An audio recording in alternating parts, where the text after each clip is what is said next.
Ndërkohë që SBA-ti kërkonin kryeministrit Edi Rama ndalimin e ndërhyrjeve ekonomike ruse në Shqipëri, një biznesmen rus i afërt me Vladimir Putin dhe Aleksandr Lukashenko në Bielorusisë ka depërtuar në Shqipëri dhe ushtron aktivitet me dy kompani në sektor strategjik. Bëhet fjalë për David Gulabashvilin, i futur në ekonominë shqiptare përmes izraelitit Ron Yefet, i njohur si person i afërt me kryeministrin Edi Rama, të cilit i është dhënë kontroll mbi industrinë shqiptare të armëve, municioneve, mjeteve, teknologjisë dhe veshjeve luftarake. Dokumentet që po publikon pamfleti vërtetojnë se më 15 dhjetor 2023, izraeliti Ron Yefet dhe rusi David Gulabashvili krijuan në Shqipëri kompaninë 1820 Black Oil SHPK në ortakëri 60% me 40% mes tyre, me kapital 35 milion lek dhe adres në Porto Romano. Objekti i veprimtarisë së kësaj kompanie është importi, eksporti dhe tregtimi me shumicë pakicë karburanteve, avajrave lubrifikant, gazit, lëndëve djegëse, transporti i tyre brenda dhe jashtë Shqipërisë dhe bashkëpunimi me kompaninë nxjerrëse dhe tregtuese të hidrokarburave. Një muaj pas krijimit të kësaj shoqërie, më 6 janar 2024, në kohën kur Edi Rama u paralajmërua për herë të radhës nga SBA-t për bllokimin e aseteve ruse në Shqipëri, rusi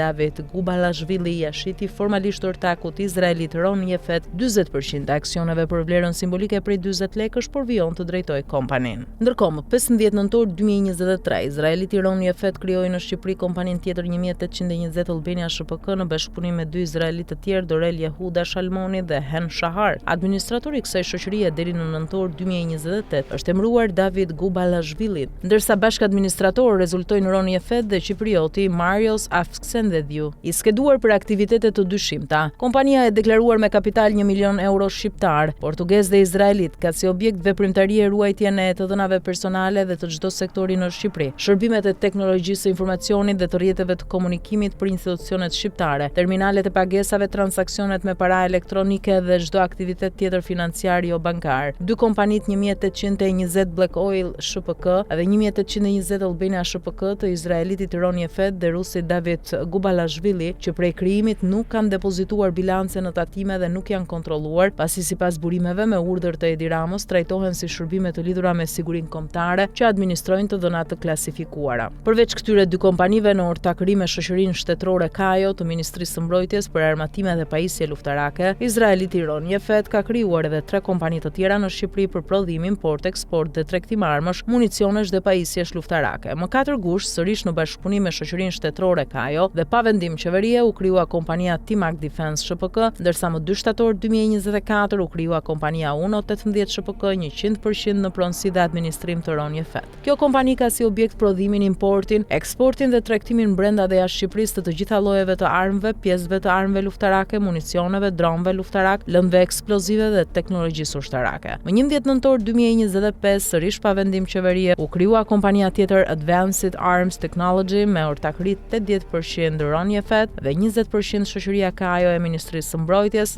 ndërkohë që ai rezulton të ketë 2 kompani armësh ku shteti shqiptar është aksioner minoritar. 2 kompani Timac dhe Timac Special Vehicles janë futur në tender të qeverisë qendrore dhe pushtetit lokal, nga të cilët deri më tani kanë përfituar rreth 6 milion euro me TVSH.